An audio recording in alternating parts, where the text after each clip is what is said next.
இந்த கேள்வி நீங்க சிரிக்காம கேக்குறீங்க பாருங்க. என்ன சொல்றதுங்க, இன்னைக்கு அவங்க உருவாக்கின கூட்டணி ஒவ்வொரு மாநிலத்திலும் அது பிச்சுட்டு போயிட்டு இருக்கு. இன்றைக்கு யாரு தோல்வி பயத்துல யார் இருக்கிறது? அவங்க எவ்வளவோ முயற்சி பண்ணாங்க. பிரதமர் மோடிக்கு எதிராக எல்லாத்தையும் ஒன்று திரட்ட முடியுமா அப்படின்னு பார்த்தாங்க.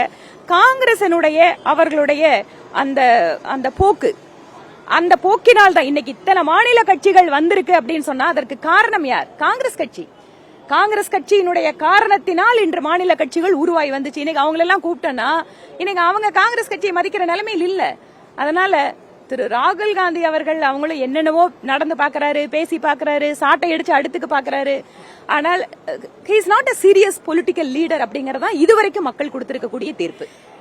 தமிழகத்தில் முதல் முறையாக பிரதமர் மோடி அவர்களுடைய ரோட் ஷோ. இதுநாள் வரை பொதுக்கூட்டத்தில் அவருடைய பேச்சை கேட்டவர்கள், அவரை தொலைவில் இருந்து பார்த்தவர்கள் எல்லாருக்குமே அவரை நெருக்கத்தில் பார்ப்பதற்கும் அவருக்கு தங்களுடைய அன்பையும் ஆசீர்வாதத்தையும் தெரிவிப்பதற்கு இந்த ரோட் ஷோ எல்லாருமே ஆர்வமா எதிர்பார்த்துட்டு இருக்காங்க. கோயம்புத்தூர்ல சாய்பாபா கோயில் பகுதியிலிருந்து ஆர்எஸ்புரம் தபால் நிலையம் வரைக்கும் இருக்கக்கூடிய இந்த என்டையர் ரூட்ல ரெண்டு பக்கமும் மக்களும் பாரதிய ஜனதா கட்சி தொண்டர்களும் நிர்வாகிகளும் அதிக அளவில் திரண்டு அவருக்கான வரவேற்பு கொடுக்கறதுக்கு அசம்பிளாக ஆரம்பிச்சிட்டாங்க. அங்கங்க சிறு மேடைகள் அமைக்கப்பட்டு இந்த பகுதியினுடைய கலை கலாச்சார நிகழ்ச்சிகள், மத்திய அரசாங்கத்தினுடைய பயனாளிகள் இந்த மாதிரி ஒவ்வொரு இடத்துலயும் அந்த மேடைகள்ல அவரை பார்ப்பதற்காகவும் அந்த கலை நிகழ்ச்சிகளை செய்வதற்காகவும் கலைஞர்களும் வர துவங்கி விட்டார்கள். அதனால அந்த ஃபர்ஸ்ட் டைம் ரோட் ஷோ, அதுவும் கோயம்புத்தூர்ல அப்படிங்கும்போது இது இயல்பாகவே ஆர்வத்தையும் உற்சாகத்தையும் பிஜேபி தொண்டர்களிடம் ஏற்படுத்தி இருக்கிறது. நான் தான் முன்னாடி சொன்ன மாதிரி ஒரு தொலைவில் இருந்து பொதுக்கூட்ட மேடைகள்ல பிரதமரை பார்க்கறதுக்கும் நம்மளோட தெருவில் நம்மளுக்கு நெருக்கமாக ஒரு தலைவர் வருகின்ற பொழுது அவரை பார்ப்பதற்கும் நிச்சயமா வித்தியாசம் இருக்கு. இது ஒரு மிகப்பெரிய ஒரு ஆர்வம். கட்சியினுடைய தொண்டர்களுக்கு இவ்வளவு நெருக்கத்துல தலைவரை பார்க்கிறோங்கிறது, அவருக்கும் மக்களை நேரில் பார்ப்பதற்கு, அவர்களிடம் இருந்து வாழ்த்துக்களையும் அன்பையும் பார்ப்பதற்கு இது ஒரு நல்ல சந்தர்ப்பமா இருக்கு. அதனால் முதன்முறையாக தமிழகத்தில் இந்த ரோட் ஷோ அப்படிங்கறது எல்லாத்துக்கும் ஒரு பெரிய ஆர்வம், உற்சாகம் இருக்கு.